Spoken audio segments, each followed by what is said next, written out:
Hi there, and welcome back to another weekly episode of On Repeat with me, Ellie Rashid. And me, Hattie Winter. And this week we are talking to Safejas, aka Lewis, or Lewis, aka Safejas. I know what you did there. You know what I did. If you know, you know. If you know, you know. And if you don't know, then you will know when you listen to this episode. So Lewis is actually originally from Leicester, my hometown, and that's how we know each other. But he is now a Berlin-based producer working in the fractured seams of electronic music, producing sounds which feel kind of alien and familiar.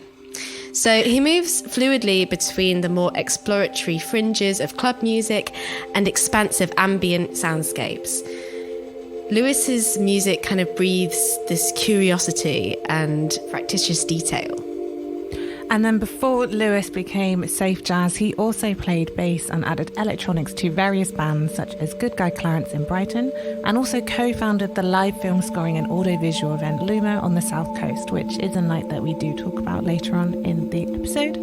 Lewis has also just released an EP called Silk, and it's available on Bandcamp. We'll have the links in our show notes, and he's very kindly let us use a track which is in the background. It's also called Silk, and it's really just a brilliant debut that we definitely urge you to go and check out. And I mean, the artwork is also absolutely brilliant, and I mean, it makes sense as he's a very visual person, which is again something that we talk about later on in the show. So definitely go and check that out when you've got a spare 5 minutes. Yeah, it's really exciting to see all of this from Lewis, actually, because when I was growing up in Leicester, Lewis was one of those people I always saw from afar, was making music, and Leicester had quite a big kind of indie scene. Everyone was in bands, and I know he was involved in that scene quite a lot. So to just see how his styles really come on and see the music that he's making now is so lovely. And really proud, really proud of fellow Leicester. Represent. yeah, no, he's great. He's really great. So in this episode, we're going to be reflecting on Lewis's journey of music making, learning production, and also our predictions for the future of music and genres post-lockdown. Yeah, it'd be interesting to refer back to this episode, actually, in 2021, 2022. Indeed. What's going to happen? Yeah, I was just like looking. Listen and find out, I guess. No. Yeah, I can't even. Yeah. Without much further ado, we are introducing you to the very lovely Lewis, aka Safejas. So yeah, keep it locked on repeat and enjoy.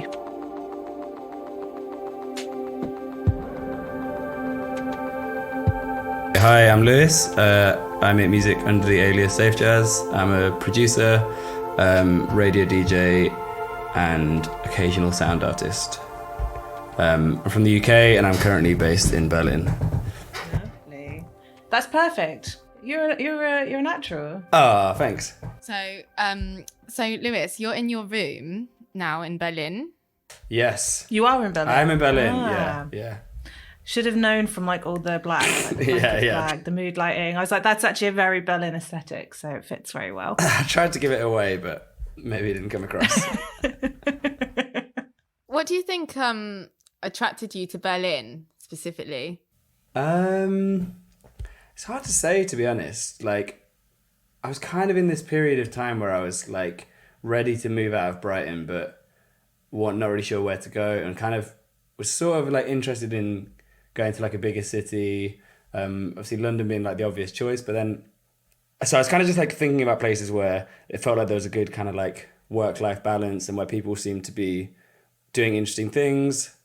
And yeah, I don't know, I guess like Berlin seemed to just take those boxes. Yeah, it's funny. It's funny. Last time I saw you, you were talking about people saying that you're like a Berlin-based producer and that you felt like, well, like I don't know. I think yeah, I you felt were like being a humble, fraud. but it was quite funny when you were describing it because you were sort of saying it because I guess like Berlin-based producer has that kind of weight to it and the expectation. Yeah. Like, do you like an expectation that I don't think I meet, but like, oh no. But I think it was just because like that was said like when I hadn't lived here for that long, so I just felt a bit like. But that's also like technically true, but Yeah, you know. How long have you lived there now? So I've lived here now for like 8 months, I think. Oh, okay. Yeah, I moved here in February. So you do the math. Just before everything kicked off. Yeah, pretty much just in time. Just in time for the best time ever. Yeah. You know? Yeah, the last Berghain. Yeah, I didn't even make it to Berghain. That's so good. You were bringing out music like pretty much during lockdown, though, weren't you? Yeah, pretty much. I mean, the music was like made quite a long time before that. Like it was the tracks that I've been. Well, I released one track about I guess like 2 months ago now, and then got some more tracks coming out soon. And that bunch of tracks all kind of came from probably like the year or maybe a bit longer before I moved to Berlin. And then when I came here and had a little bit more time, and I was just kind of spending a bit more time, well, making more music, but also just thinking about releasing music. I'm starting to like make a little plan for that, and like deciding a moniker, and like deciding like how we were going to do it and stuff like that. And like, so it was like during lockdown, actually, I more had the time to do the admin. Yeah, I had basically. the time. Kind of get it all together and just like, you know, kind of commit to doing it.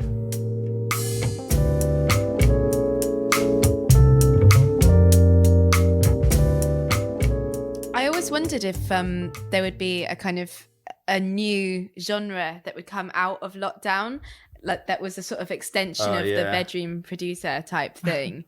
Yeah, I think people tried. I guess we'll see. Like, I guess we'll kind of like see with time, I suppose. It's sort of one of those things that like, yeah, I remember there was a lot of stuff like floating around, like, you know, kind of like tracks coming out that were like inspired by isolation or that kind of thing. But I was sort of thinking like it will only be like a little bit of time after that we'll be able to look back and kind of see whether there are any kind of like distinct sounds that were kind of coming out of it, because otherwise it's just a bit, you're too like in it to really have that kind of reflection, I suppose.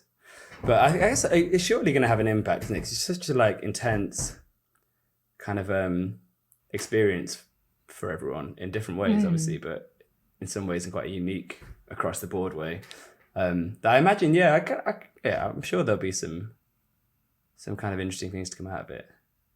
Like music wise. Because I'm imagining like summer 2021, once everyone's sort of just coming out of it and seeing the end. I guess I don't know how much you can make whilst you're in it. That's going to be like I don't think you can birth a new genre whilst you're inside. Right, yeah. You have to finish a thing. Sure, maybe, yeah. This is really interesting actually, because I feel like we've never touched on this. So like the idea of being able to, like you were saying, Lewis, like reflect within a time, like within a period. And like, do you really both think that that's like entirely impossible? Because I'd argue that there are some artists that manage to do it and pinpoint it, like for whether you love him or hate him or whatever. I think Kanye West managed to do it, like with like for sure, like capture the zeitgeist kind of as it's happening. Yeah, I don't know. Yeah, I think for sure people are really, really good at capturing the sort of present mood and stuff like that. But in terms of like there being new sounds that like emerge from lockdown, I think that's the kind of thing that is just a bit easier to talk about like afterwards, because like the patterns have sort of set a little bit, and like you can't really, for me at least, it's quite hard to like reflect on those kind of like less singular things. There's more kind of like scene based patterns, or like it's hard to reflect on trends basically until a bit later, whereas like a singular artist can have like a singular kind of bit of output that sort of is about a singular event or mood, and that can be so just like in the moment and bang on and whatever. But it's I just think it's a slightly different thing from like, but I don't know. Yeah, I don't know if that makes sense. I totally agree that I think it would be, you know, when you hear certain songs and you know exactly what year they were made because of like the sounds that are within it. If you listen to like, I don't know, Duran Duran, or like you can pinpoint all the like the type of snare drum they're using, and I don't think that we're going to have that until things are over. I think the only thing that's going to bond us right now is the fact that like the quality is going to be all over the place. That's kind of what the sound is right now. Yeah. People are very forgiving of like yeah. bad shit. Zoom calls Yeah. or like slightly weird like visuals. I thought you meant quality of music. I thought you would make Oh it no, look no, good, no, not at all. Got you on to rip the shit out of your. The main variable right now is quality. I mean, like, you know, like you look at like TV adverts and they're all built on iPhones and stuff like that. Not to do with like the actual quality, but just like the kind of. I think that's going to be the sound right now. Yeah. But that's not a movement, in my opinion. I kind of wonder if people will find it a bit traumatic as well, because we're going to have so many films about like this period, and I don't know if anyone really will want to see them because we've sort of lived through it. Yeah. No, I'm down. It's kind of a weird one, isn't it? Because it's sort of like, it's probably the most dramatic thing that's happened in our lifetime, but also like, what would you recreate? Do you know what I mean? It's just kind of like, just a bunch of people just not doing it. It's all about what's not happened. Do you know what I mean? So it's sort of like, it's a really weird one because it's like simultaneously so dramatic and also like incredibly lacking in drama. You know, in some ways it's kind of just like, in terms of like my experience of it, for example, is just kind of more characterized by a lack of like things happening or a lack of, you know.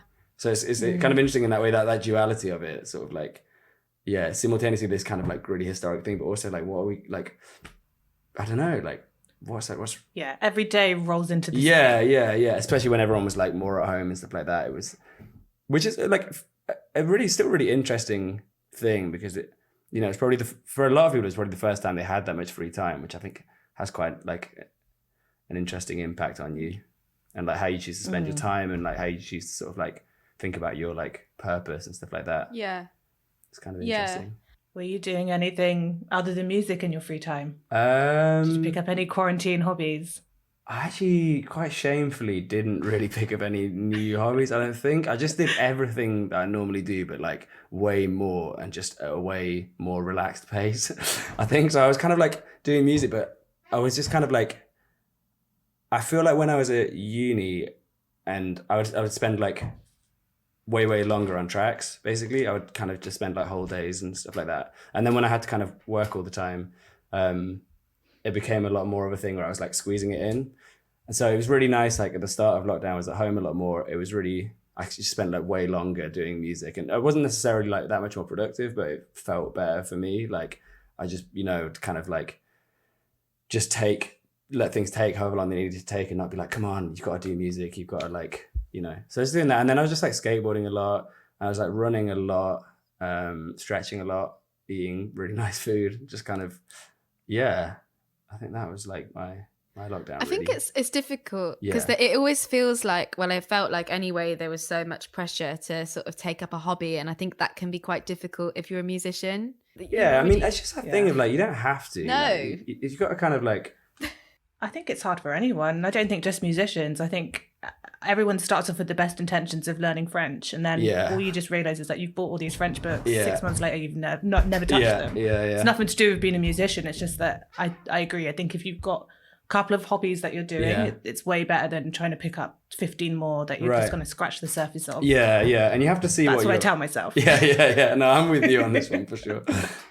I think you also have to just like, it's such a massive thing to process. Also, it's like, it's also fair enough and quite good to just give yourself time and space as well, and not, you don't like have to use the time, you know what I mean? It's like just thinking about it is quite a lot in some ways, and just processing the fact that you're kind of leaving one era in some ways and you're entering into this new kind of thing. So it's like good to just take a bit of time to like take that in, you know, and I don't think you like have to just be like smashing it up like the whole time.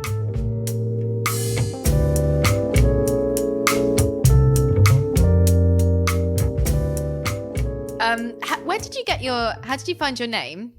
Safejas. It doesn't really mean anything. I sort of like the way it looks. I was just kind of like typing in loads of like stuff, like things that I thought could be a name, and then I just noticed that word sort of was symmetrical. Oh yeah. So it has like the F. Yeah, they're like upside down kind of. Yeah. I've just noticed that now. Yeah. It looks really cool. And that was kind of it, really. I was just like, I just quite like the way it looks. And then I just like put it as my SoundCloud username, and I was like, yeah, I kind of still like how it looks. And then I was a bit like jarred when like I first started saying it out loud to people, because it just felt like this little thing that was just in my head and on my computer. And then I was like, oh, it's like I've got to like say this out loud. But I don't know, I was just like, oh, that's just like what I put on SoundCloud, and I kind of liked the way it looked. And Yeah. It's like a half palindrome. now I'm stuck with it. It's always like that with new names. Like I really tried, like I was kind of like, no, I should come up with something better for ages. And so I trying to come up with something, and then I was just like, it's just been that for long enough now that, I don't know, like I'm kind of used to it. And Definitely a thing as well, like the way it looks on a page. I know that's something that I think about as well. It's so important. But you can be like, okay, so like I'm gonna go for a name that looks good on paper, but it's gonna be really weird to say it, and it's gonna take me a long time to get used to saying it, and everybody else is gonna be like, but I think in reality no one else really cares, like, because people are so used to saying like band names and like that's the thing, artist names. And I just think if you have it for long enough, everyone just kind of accepts it. I was kind of like a bit of my logic. I was just like, if it'll just be that, and I'm used to it, and people will just get used to it, and that'll just be, you know what I mean? That would be the name. Yeah. I don't know. Like, I think like people go about it differently. Like some people kind of like to have a bit of a like funny thing in it, or, you know, some kind of like play, and then like, which is also cool. I don't know. I kind of like the ones where you're like, oh, it's just that. I don't know. Like, you know, like Daft Punk were named after like a bad review their old band got. I didn't actually know that. Like, said it was just like, Oh, I didn't know that. yeah, this is just like Daft Punk, and it was kind of cool that they just like took that and like, and then made this kind of like electronica thing with it. So I kind of like, I guess like things like that. So yeah, I kind of thought loads about it, like all these different ways people like come up with names and stuff like that, and then in the end I just couldn't think of one, and I just was like, that looks nice. So it was kind of just that. I actually think that's really cool, because whether, I don't know if you meant to do this or not, but I feel like now you've said, and I'm looking now at the word Safejas, I'm looking at it, and because like your music is, well, like it's like, oh, somebody at least said it's like a sort of a happy medium of like some like alien and familiar sounds. I feel like if you get my drift, like it feels like that's really appropriate, like for the name. Do you know what I mean? Like the kind of symmetry of it. Yeah, there's a kind of a bit of like that in there. I mean, I initially like, actually, I don't know how much I want to go into this. We want to go in. But there's a few like things that I think about it as well. But they're just like little, like there's a little thing of like duality in there for me. Yeah, I kind of like that idea of like marrying. But I mean, that this isn't really about the name, but just generally, like, I just quite like that idea of like trying to sort of marry things that like feel a bit different or feel a bit like at odds, kind of thing. Yeah. Is that what you're trying to achieve in your music? Yeah, I guess in some ways, yeah. I don't think it's like, yeah, I think some tracks more than others, but that's definitely something that I think about, like here and there. Got a track on the EP which kind of has this like, kind of starts out quite like glitchy and stuff, and then it's sort of this softer, kind of more like melodic aspect sort of like pushes through and eventually becomes the kind of like main kind of set of sounds. And I sort of like was quite interested in this idea of like, which isn't like new at all, but just like playing with that duality of the kind of like harsher stuff and the more kind of like sweet stuff. And then also just doing things like quite interested in making like ambient tracks where there's kind of this kind of gentle but like running kind of rhythm and slight glitch to it. So it kind of you have this nice thing where you're kind of like zoning out, but also your brain can still, it doesn't get like, at least my brain doesn't get like too bored. It kind of has a little thing to kind of like roll onto, and kind of like, it's not exactly like a severe duality or anything, but like, yeah, I kind of picture those as two slightly separate elements and trying to find that kind of, yeah. Like I'm not necessarily that into like, sometimes I am, but I'm not necessarily into like ambient music that's like overly ambient. What would it mean to be like overly ambient? How would that sound? Kind of like thinking of like new age stuff or like stuff from the 80s where it was like, and I'm really not hating on this because I do like it sometimes, but stuff where it's super, super peaceful and quite like, I do like it like sometimes, but often I really want like that kind of simplicity and that peacefulness to be married with like something a bit more kind of unusual or like with a bit more energy maybe. Something that like keeps you going, maybe. Yeah, I think So kind of, yeah. I think some of the ambient stuff can be a bit like meditative, which Yeah, if yeah. you're kind of looking for that, it's perfect. But if you're Yeah. not, then it's a bit like, I find it a bit sound bathy. Yeah, and kind yeah, of- yeah. Which I do also like has a place for sure, and I really like have a time for that. I'm someone I've unfortunately never been able to meditate. Like I'm quite high energy, so I just sort of struggle. But I mean, the closest thing I get to meditation, I guess, is running. And I sort of zone out in that way, and I feel like exactly what you're saying about some of this music, almost like a sort of trance. Like you're kind of zoned out, but you're not. Like there's enough things for your brain to latch onto. But I also thought because my mum is like she maybe we cut this bit out, but but my mum, like, because I make kind of like ambient music as well, I guess, and it's very difficult to explain to people who only ever listen to like Queen what that is, and I guess she would label it as like spa music, right? Yeah, yeah. Like, but that's like why? Like that's a bad thing. That's like a great thing, right? It's like I don't know, having like a music that you'd want to like spa to. That's incredible, you know. So, I don't know. I think like a lot of sometimes with that kind of sometimes I think people see things by what they're not, you know, like it's like not melodic enough or it's not like high energy enough or whatever. But that's also just like I don't know. It's just a different thing, you know what I mean? It's like it's kind of nice. Sort of subjective. Yeah, it's subjective, and it's also just kind of like I don't know. I feel like sometimes people are just like, and like myself included, you can get like too sucked into like one set of expectations from music. And it's just nice to be like, oh, okay, it's none of the things that I really look for, but that's also like just, you know, being a bit like open to that, I guess. But I don't know. Do you think that would be like an argument for maybe not labeling things like in specific genres? I'm just looking now at spa music. Spa lounge, relaxing massage, like all these things, and obviously like you have these put into categories.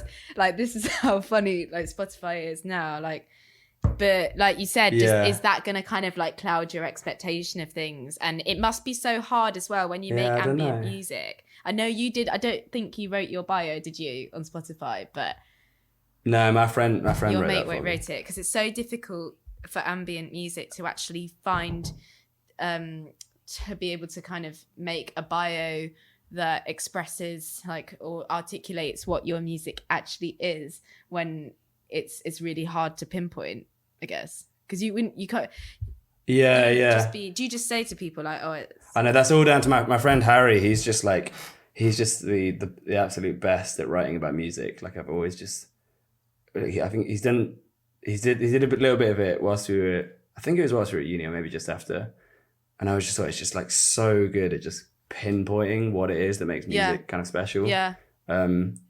So and he like thankfully it was really like hyped that he did my like all my like release bio and stuff like that because he's just so good at like I felt like I was like, oh, that's it, but I hadn't thought of that, you know what I mean? It's kind of like he did a really, really good job of that. That's really nice to have someone reflect on sort of, because you can sometimes be too close to it, I think. Not you specifically, but yeah, definitely.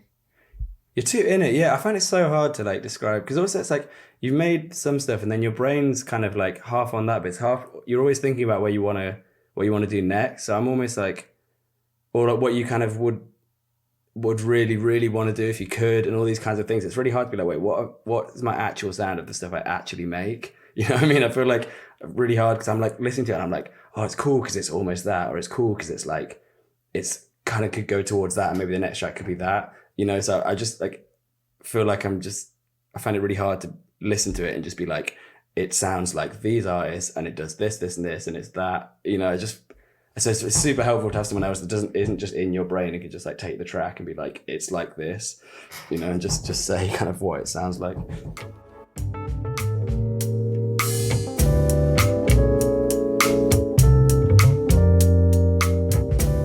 So how long have you been making music? So I don't know, it's hard to say because I've kind of been like, I started playing like guitar when I was like 9 or something, like when they first come around and like, get you to do sort of music lessons at school. Kind of did that. And then when I was like 14 or something, I started like writing songs and like trying to get a band together and stuff like that. And I was kind of doing band stuff for a long time. And then I went to uni, and then I only started kind of like producing. Like I was kind of, I don't know, I guess there was a time at uni where I was making these like compositions, which it was like production, but it wasn't really like production. It was just kind of like recording, multi-tracking, a tiny bit of like EQing and stuff, but it was more about what I was playing in rather than what I was doing on the computer. And then, yeah, I think at some point I became a bit disillusioned slightly with the like band stuff that I was doing, and kind of felt like I was a bit more interested in the pedals and the guitar really. And I was just like, there was like some times where I was like playing guitar and then like getting it in these like really big delay loops. And then at some point I was like, I haven't actually touched the guitar for like an hour. I've just been like playing with the pedal. And then like, yeah. I think just gradually it was just like, I really loved that side of things. And then I remember like there was like one day actually that like my friend came from London to like a party that we like had a little house party. And then he like in the morning we were just like chatting about music and stuff. And he was just like, oh, I've got this USB with like loads of stuff on it. And I'm not going to like incriminate myself exactly, but like it just gave me all this like kit basically. And like it just gave me so much stuff. And then the next morning I was just like, or the next day or whatever, like that week or something, I was just like, sick. I just like started just like that. I felt like it was just like, I'm just going to make electronic music. Like I just kind of started like, cause I've been kind of listening to it for a little while around then, and like, started just like playing around with it properly then. And that felt like the most like concrete sort of like point where there was a bit of a, like I obviously like I was kind of like playing around with it a little bit, but then I was kind of like, I've got my little setup at home now. I can just like crack on and just do this all the time. And yeah. What was on the USB? Was it like samples? Was it? You don't have to incriminate yourself. I'm just wondering what their kind of portfolio of.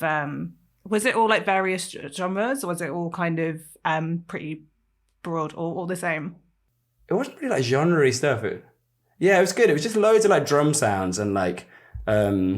Loads of drum sounds, loads of just like atmospheric samples, and then just loads of like random samples, like there was like a folder with like household hits, like Spade, and like just loads of like someone had done some like home recordings, and then loads of sounds from like old like video games.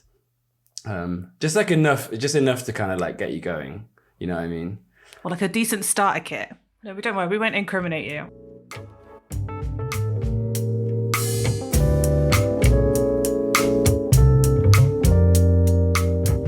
Lewis, if you could have another teenage year era, we're going to go back to 2010 now, and you get to live those years again. If you could pick an instrument that you could learn, what would it be? A different one, and you get free lessons. Good question. And you get the best teacher. Wow. Okay, I'll take a minute on that one. I think it would have to be like probably like, I don't know, like the jazz flute or something. I'm trying to think of something that's like I would love to learn something that's like sounds great and is not that many people can play, so that you're like the one that plays that. But then also I wouldn't want something that heavy because I'm quite lazy when it comes to like carrying stuff around. That's a good point. If you learnt the flute though, you could play with Lizzo, which would be great. Right, yeah, wow, yeah. So I think that's the dream. That's pretty sick. Yeah. So I reckon final answer, like the flute and play with Lizzo, or the sax maybe. Do you reckon she'd let me play the sax with her? Oh, definitely. Okay, cool. In that case, actually, I'm going to change my answer and say the sax, because I think that's my favourite sound. It just sounds amazing. I just feel like it's so... I just think it sounds so good. It's like probably my favourite sound of like all instruments. Possibly. Do you use it in your productions now? No, I've never used it in my productions actually. No, I don't know. Well, I think I have one friend that plays sax. I've never recorded her. Do you use like digital kind of sounds, or do you use like actual instruments? Or do you sampling? I mainly just do completely digital, yeah. But I use a couple of samples now and then. I did a project like a while ago, like recorded some friends had this kind of improv duo where it's like cello and cornet, and I did it for uni, so I could borrow these really nice mics from uni and stuff like that. So I got a really, really nice recording of them, and now and then I use that in samples. But not really, to be honest. I find it sometimes quite satisfying to just get everything out of Ableton. And so I use a couple of like synths and drum machines and stuff, but not like too much really. Sort of, I don't know why, because I quite like this idea of like, I quite like to get everything out of the digital stuff really. At the moment, anyway. It sounded like you were really into like the manipulation of sounds. From the beginning. Yeah, definitely. That's often just how the ideas kind of start anyway. It's like, just get a little loop and then kind of play with different automation patterns and sort of just keep twiddling all these things until there's like something like that feels kind of special, and then just work out from there. But yeah, I don't know. I definitely quite like the digital aesthetic. I think, yeah, I'm quite like, analog is also really great, but I think sometimes it's just like people just, I don't know. Sometimes analog just feels a bit like, yeah, not as exciting to me sometimes. But some like it also has its place. But I find digital a little bit more exciting. And there's some producers that have this like super like digital kind of sound, and I just find it really exciting and kind of like bold in a way. Like who? Are there any like major influences that you can think of?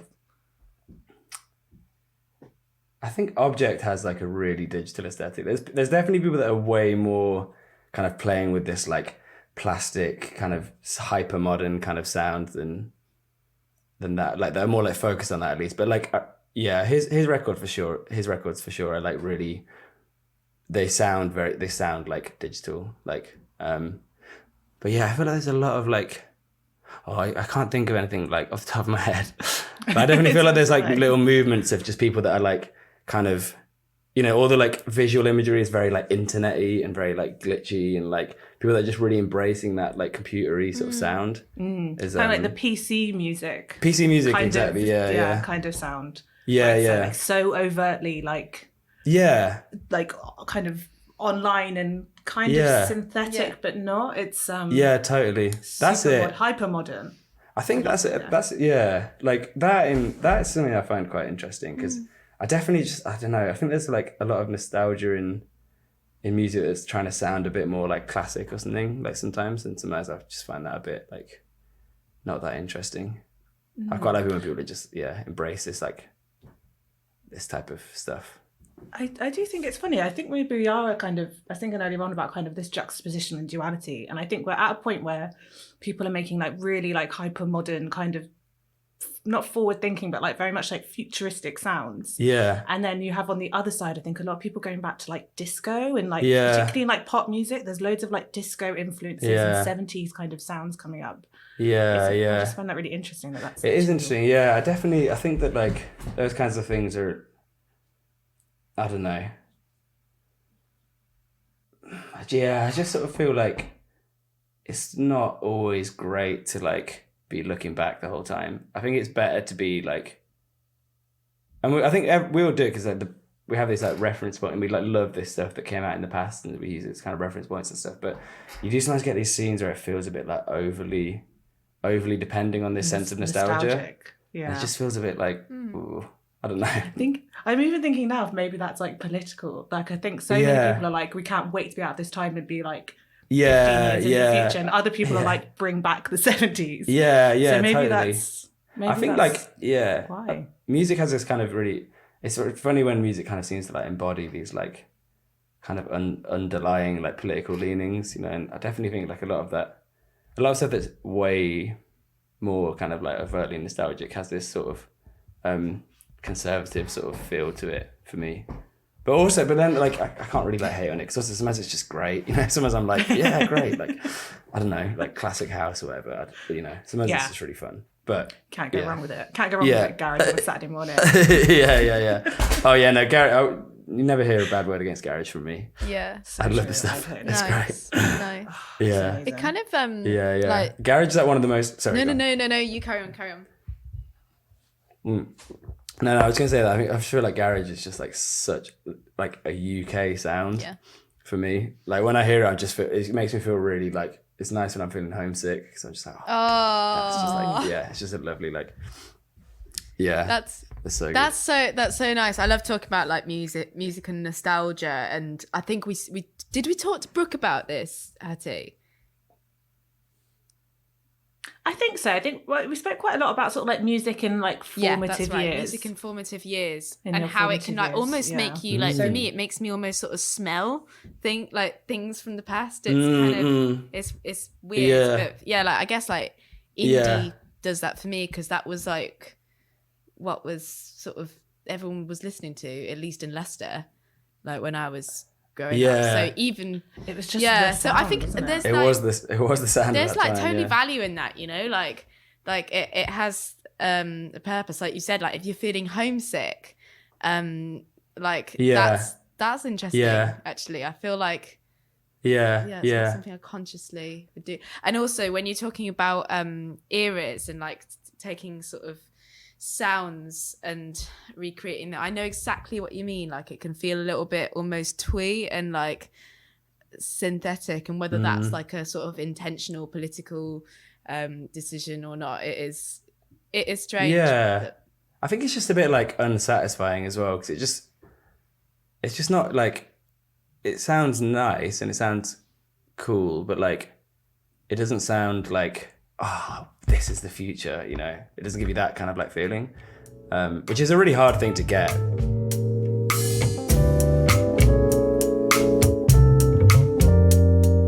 You're a very visual person as well as like an audiophile. There's a lot like throughout everything. You're like, I like the way that this looked on the page. Well, I think like, quite like definitely was quite into like, so I had this like project at uni where we were doing like film scores and stuff like that, and we were just kind of like getting old weird like art house films and stuff, and then just like doing these gigs where we would like play, like we would sort of like redo the soundtrack. And then I kind of did that a bit like in Brighton. I started running a night called Luma with my friend Reese, and that was like the same thing. We would, you know, people would come and bring like 20-minute movies or whatever, or whatever it was. Sometimes it was more kind of like visuals and stuff, and kind of like score it. So yeah, I think like that was like, wait, you would score it? Yeah, we would kind of like live. Yeah. So Not you'd too like much prepare pressure, like an alternative soundtrack and then kind of perform it. It wasn't just us though. Like it was like I played at a few of them, but we mainly just booked other people to do it. And so definitely like that's quite a big influence. And quite interested in that kind of relationship between like sound and like visual stuff. Did you study that? So I had like a module that was like film score. Well, I don't remember what it's called, like film soundtracking or whatever. And that was definitely like one of my favorite modules, and like it's definitely something that I'd love to do more of. Like I'd really love to work on a short film or something like that. Hopefully that's something I'll get to work on in the future. But yeah, I think like that kind of, I definitely really informed my approach, I think, in terms of like the way that you would like build drama with the music in a film score was quite interesting, I thought. And I think that sort of like, I don't know, it might not actually make it into what people hear, but for me it feels like I kind of like these like dramatic sort of like builds and stuff like that. So it's kind of informed in that way, I suppose, by that. Yeah. If you could, is there anything that's kind of out that you're like, oh God, I'd love to have scored that. Or anything to rescore? Or are there any scores that stand out? Yeah, my favourite film scores. When I was at uni, I rescored a scene from Blue is the Warmest Colour. I don't know if you know that film. And like that was really fun, and I was kind of like, oh, I'd love to like. I mean, the film doesn't have a score, which is part of what makes it so cool. But like, I was like, oh, I'd love to like crack a little score on that. Little sound. And then also in terms of like scores that I love, like at the moment, and I just keep talking about this. I think I've talked about it on every radio show I've done since I saw them. But like, you know that film, Good Time. Good Time, but also the film that came out recently was Uncut Gems. by the Safety yeah, brothers, God. and it had like Adam Sandler in it. It was, Bloody like, hell. yeah, like It's the really, so really manic. yeah, just so intense. And like One Tricks Point Never did the soundtrack for that, who's like one of my favorite artists, and that I was just like, that is just an incredible like score. But especially like on this the film they did before that was like Good Time, and the score for that is just incredible, like so incredible. And that I was like, I almost don't know if I would actually want to have that job, because I don't think I could do it. But like I was just like, that is so sick. I just like yeah. I think One Tricks Point Never really can do intensity like really, really well. And it was like, it's so intense.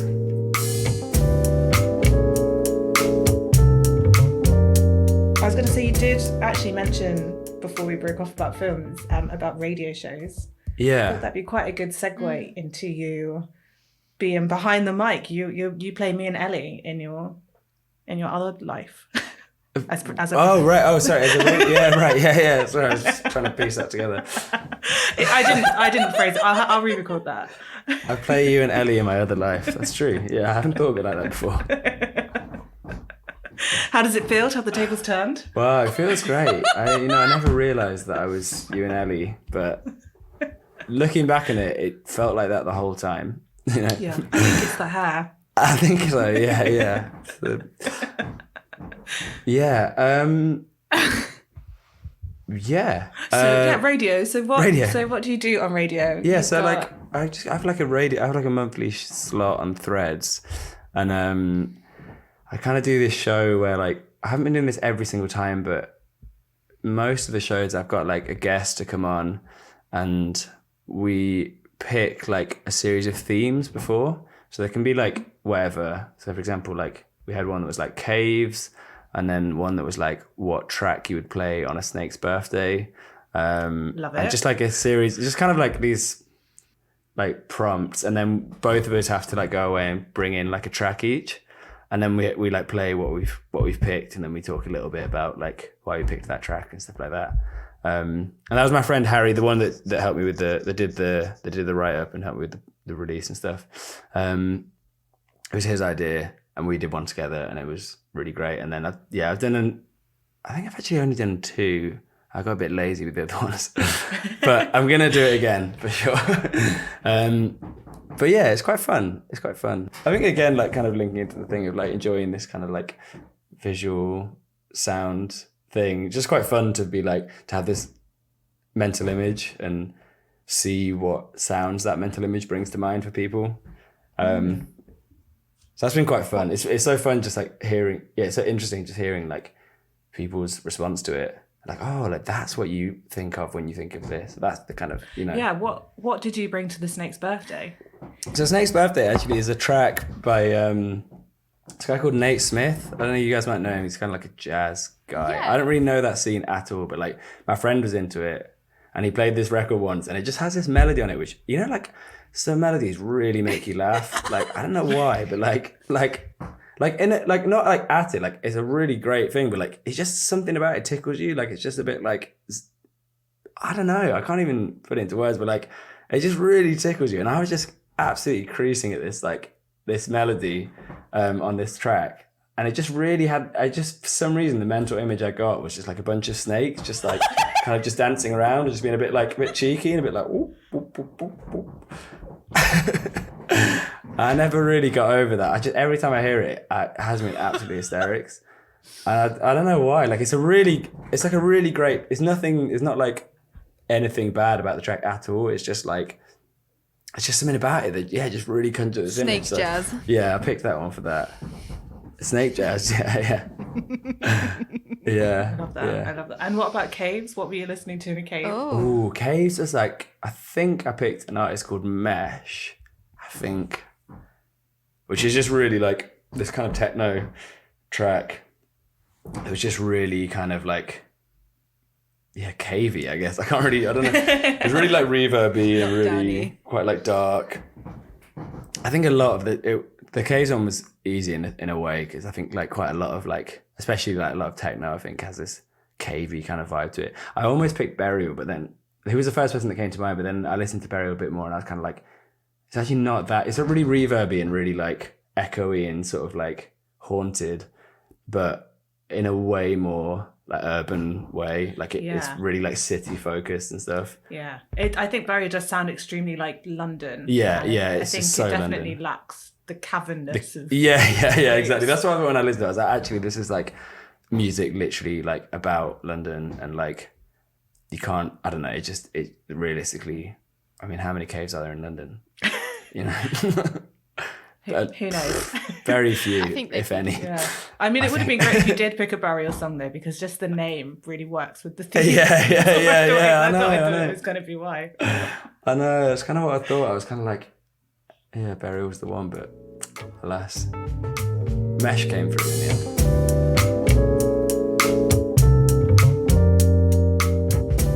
Okay, it's kind of back to the production side. And I just wondered if you had anything that you found kind of mystifying when you started to produce, or if you had any like steep learning curves, and if there's anything else you're still keen to learn. That's a really good question. Thank you. Definitely, I found almost everything mystifying. I think I always said I had this impression for ages that like everyone had this like secret of how to produce, and I just didn't know it. But like I think especially like drums, I found took me like a long time, and I think I'm still really, really trying to get drum sounds that I really want, and I'm kind of happy enough to release stuff now, but like, yeah, I think definitely for a long time I just couldn't really get a kick to sound like how I wanted it to. I couldn't get snares to. I just couldn't kind of get this like. I guess it's a thing of like, because I was writing music, just not thinking about the kind of like detail of it before, and more just like the sort of the composition in a more like melodic, harmonic way, like on guitar and like, you know, like using like instruments and stuff. And then when I started it's just sitting there, almost like staring at the speakers, being like, why doesn't this drum like pop? You know, just dealing really with the like mix downs, especially with drums. Yeah, I think that was the hardest thing. Just getting stuff to sound fat, just to sound like almost kind of like this, almost the boring side of it, but it's also kind of really useful, and it does make you feel a lot more hyped about your stuff, because once you can make it sound kind of like fat and like it's really working, then you can also combine that with your like the character you want for it. And yeah, so I think definitely like just making things sound like, actually that sounds really stupid. I was gonna say making things sound good, but like just making the productions like tight, you know, like I think that was the biggest like learning curve. Yeah. I think sometimes when you do like bounce it down, I think particularly in drums, you can kind of hear the kind of gaps. Yeah. Like, you're like, oh, it just needs to be a little. The drum needs to fill a little bit more space. It needs to be like just there's a bit. It's hard to put your finger on. I can kind of understand what you mean, where it's just totally like crisp tone. Yeah, something's missing. It's just not hitting you. Because also like I feel like with electronic music, it's so much about how it kind of like feels, and it kind of hits your body a little bit, and like. It's just like, that's a whole new way of thinking. And it's just like, how do I make the thing where it goes, you know, or like, what, you know, like all those kind of things. You're like, what is that? How is that feeling? How do I make it? You know what I mean? So yeah, that's still something I'm working a lot on. Yeah. I don't think there's a secret club that you're not invited to. So. I know. I think that's the thing that I've now realised is that like everyone's just doing it in their weird little way, you know? Yeah. But you always kind of have this idea when you start something that like everyone knows how to do it, and you're just like clueless kind of thing. But yeah. What's your way? What's your secret way? Any secrets you can Nah, there's trade secrets. 909 every track. No. With that. What's the next thing you want to learn in music production? Or is there anything? Ooh, good question. Yeah, it's hard to say really. I think like it's hard to say what the next thing I want to like learn is, because it's hard to say, like, because I think that it tends to just happen a bit gradually. But I think the stuff that I'm working on right now has more of a like, it's not quite club music. I think it never really will be, but like it's more it hits a little bit harder. And I think that's definitely something I'm focusing on right now, is just like tracks that have a bit more aggro. So I suppose it's hard to say like exactly like what I'm trying to learn, but like that I'm trying to learn that, I suppose, this kind of slightly harder hitting kind of sound. Yeah. Perfect. Great answer. I mean, I asked the question. I was like, I'm pretty sure you don't approach it as like a checklist of like, Yeah, I've learned this yeah, thing. yeah, exactly. It's more just like, ooh, like this sound is like interesting now or something. Yeah. Perfect. That's it from me, Ellie. Oh, Right, I You get the go. last one. All right, cool. No, Lewis, it's been really nice talking to you. I just wanted to. yeah, thanks for having me. It's a pleasure. Anytime. Lewis, what have you got on repeat at the moment? What are you listening to? Who are you listening to? I'm gonna have to look at what I've Yes, just listened because to. you've sent me some what I've amazing recently music, downloaded. like this year. Oh, so right now, there's a new One Tricks Point Never release coming out, and there's 8 tracks off it, which I'm listening Sweet. to. 4 of them just came out, I think, earlier today. I listened to them on my bike ride back here. And there's a new Call Super album. I've been listening to that quite a lot. Yeah, like him. Very good. Review. Yeah, A review. I'm very bad at like on the spot. I had to really look at my phone just then because I'm just, like, on the spot. What I've been listening to is like I can never think. But I'd say new One Tricks Point Never and new Core Super. I've been listening to quite a lot. Oh, amazing. Yeah. Great answer. Thanks for chatting to us this beautiful Monday night. You're welcome. It's a pleasure.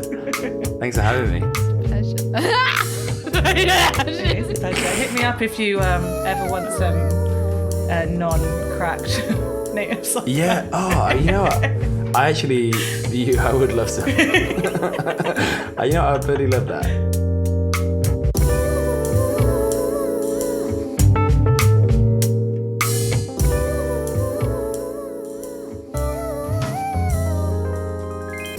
Thank you so much to Lewis for speaking to us. It was really nice because I know that he'd just come back from a German lesson. Really? Oh, and gosh. I believe, he did. So he was rushing here, there and everywhere. He had a nice bottle of wine, didn't he? I mean, I thought that the interview was sehr gut. That's my German for the day. And I thought he did a great job. I know he was a little bit nervous and I hope we didn't scare him off too much. I think it was a really nice chat. And I can totally understand why you're like proud of how much he's grown and changed and learnt like new things. It's lovely to hear. Yeah, it was really nice to actually speak to him properly about his music making because I've not managed to do that before, and it's so nice to speak to artists who are making music, especially when there aren't lyrics involved. But speaking through a podcast, you can really get a feel for their vision, and you're hearing their own words, and like a podcast is almost like their kind of lyrics in a way, in a weird way. Definitely. So yeah, it's really, really lovely. So thank you so much, Lewis. Yeah, thank you. You were the perfect guest. Looking forward to hanging out in Berlin. Yeah, absolutely. And don't forget to pre his new EP that's come out. Some amazing artwork as well. Really, really enjoying that.